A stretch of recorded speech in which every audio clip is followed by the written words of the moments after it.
যদি আপনার ইলিশ মাছ রান্না করার পর পানসে লাগে কিন্তু তবু আপনি ঘরে রান্না করতে চান, তাহলে এই সাতটা ধাপগুলো অনুসরণ করুন। প্রথমে সবসময় তাজা ইলিশ ব্যবহার করুন। এর প্রাকৃতিক স্বাদের কাছে অন্য কিছু হার মানবে। রান্নার আগে মাছের সাথে সামান্য লবণ আর হলুদ মাখিয়ে নিন।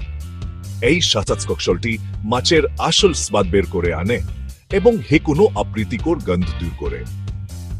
ভাজার সময় কড়াই ভর্তি করে মাছ দেবেন না। প্রতিটি টুকরা সোনালি এবং মুচে হতে দিন।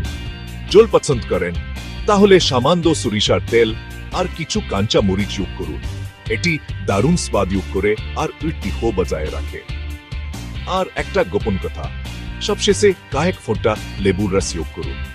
এটি স্বাদকে আরো বাড়িয়ে তোলে এবং মাছের সমৃদ্ধির মধ্যে ভারসাম্য আনে।